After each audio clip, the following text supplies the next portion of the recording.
Salut à tous, heureux de vous retrouver sur Direct de Course, votre émission quotidienne sur canalturf.com. Nous allons évoquer ce programme dominical avec une réunion 1 sur l'hippodrome de Longchamp, programme classique en ce dimanche à Longchamp, avec plusieurs épreuves de niveau groupe, certaines préparatoires au Jockey Club ou encore aux belles épreuves classiques qui nous attendent au cours des prochaines semaines. Donc un rendez-vous à ne pas manquer, tous les pronostics sont disponibles gratuitement dans la rubrique pronostic pour cette belle joute de ce programme dominical Longchamp. Sachez également que nous aurons une réunion 2 sur l'hippodrome de Nancy, réunion 3 en matinée sur l'hippodrome de Nantes. On va d'abord évoquer le tiercé quinté quinté plus avec les informations recueillies pour vous. Ensuite, nous nous pencherons sur la réunion 2 consacrée aux trotteurs sur l'hippodrome de Nancy. On commence par le quintet, c'est le prix André Carus, programmé dans la quatrième course. Le départ est prévu peu après 15 heures. Nous y retrouvons 18 compétiteurs de 4 ans, mâles et pouliches confondus.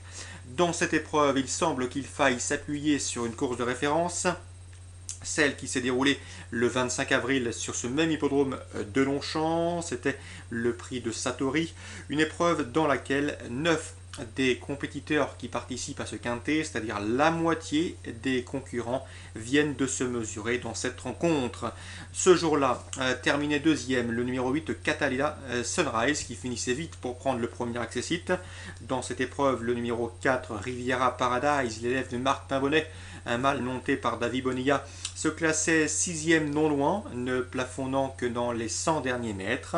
Et sachez également qu'ils étaient nombreux à être non placés. Parmi eux, eh bien, le numéro 14, à savoir Peinture Texane, terminait certes non placé, mais elle terminait plaisamment dans une action somme toute assez significative, courant mieux que ne l'indique son classement brut et son zéro affiché ce jour-là.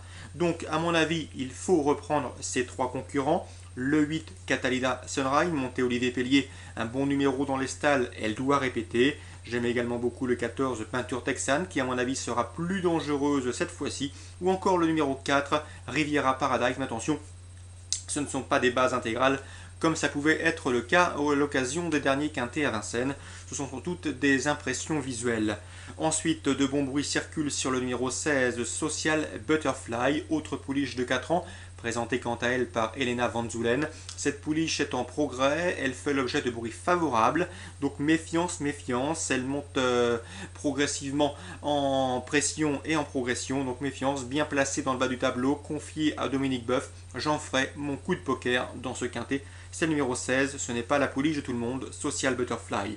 On se méfiera également du 11, Driven Snow, deuxième atout de Jonathan Pease au départ de ce quintet. Sachez que cette pouliche effectue une rentrée, mais faisons confiance à son habile entraîneur pour l'avoir amené dans une condition physique suffisamment intéressante pour briller d'emblée, le numéro 11. Bien évidemment, on pourrait également parler du numéro 18, Jemila, qui se retrouve également bien placé sur l'échelle des valeurs. Cette Jemila peut se targuer d'une expérience relative dans les quintets. Elle disputera son 8e événement. C'est un paramètre qui peut jouer en sa faveur car elle aura pour elle cette expérience à ce niveau de compétition. On se résume très rapidement pour ce quintet, somme toute assez ouvert, sachez-le. N'hésitez pas à élargir vos jeux, en tout cas les bases ne sont pas des plus fiables. J'aime beaucoup le 8, le 14 et le 4. Je rajouterai en coup de poker le 16, Social Butterfly. Ensuite le 11 et le 18. Direction maintenant l'est du pays avec la réunion 2 sur l'hippodrome de Nancy. Je vous invite à aller écouter les interviews, notamment celle de Francis Young. Il estime énormément le 712 Toscane du Hurt qui reste sur une victoire ridicule de facilité. C'est une pouliche estimée, une pouliche fiable, pas fautive d'après ce qu'il nous indiquait. Et dans ces conditions, dans ce lot, en dépit de son rendement de distance, elle devrait pouvoir terminer sur le podium d'une course comme celle-ci, le 712 Toscane du Hurt. Mais dans cette épreuve, on va y venir tout à l'heure, je lui préférais un de ses concurrents. Donc le 712 pour une place parmi les trois premiers, ça semble jouable. Francis Young, son mentor, m'a dit qu'elle avait la pointure d'une course en région parisienne.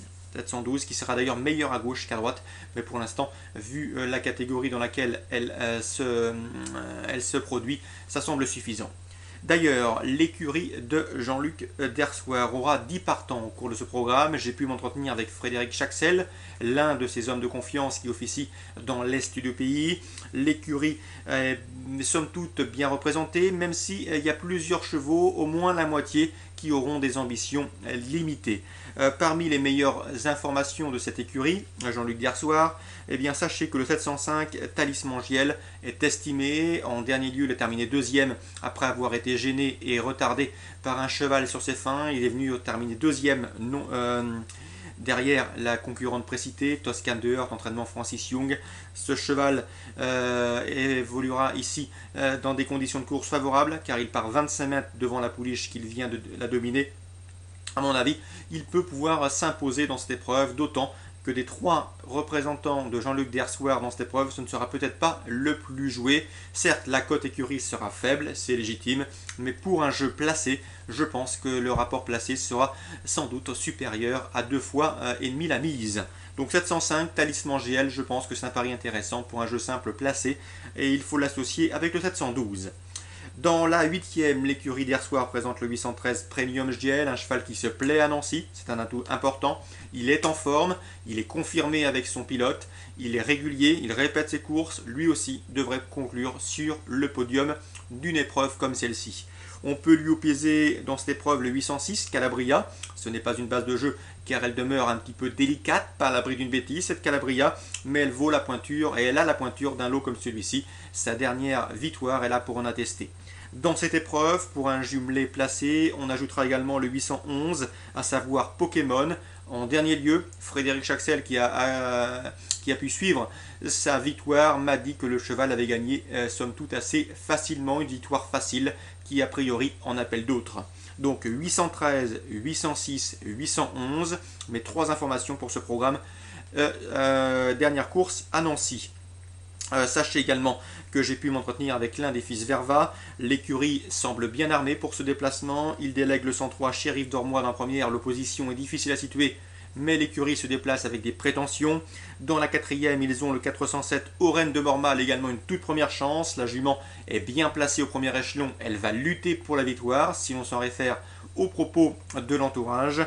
Dans cette épreuve, la 4e course, je lui opposerai en priorité le 412 Jewis Banker, qui à mon avis n'a pas les gains en rapport avec son potentiel. Si le cheval tourne à droite, nul doute qu'il a les moyens de mettre tout le monde d'accord. Donc dans la première, le 103, l'entourage est confiant, ne serait-ce que pour une place parmi les 3 premiers. Dans la 4e, 407, 412, pour un couplet placé ou étonnamment des jeux simples. On termine avec une information. Je sais également que les frères Piton se déplacent sur l'hippodrome de Nancy avec des prétentions. On se méfiera donc des élèves de l'entraînement Piton. C'est notamment le 610 Starango qui affronte un lot dans ses cordes. Et pourquoi pas le 304 Romy de Cailleux qui vient d'effectuer une course de rentrée profitable sur l'hippodrome de Reims. Cette fois-ci, la jument sera déférée. Ce n'est sans doute pas sans raison. Donc l'écurie Piton 610 et 304. Voilà pour le tour d'horizon complet de ce programme dominical. Je vous souhaite un très bon week-end à tous, de très bons jeux, et on se dit rendez-vous à très bientôt pour une nouvelle émission.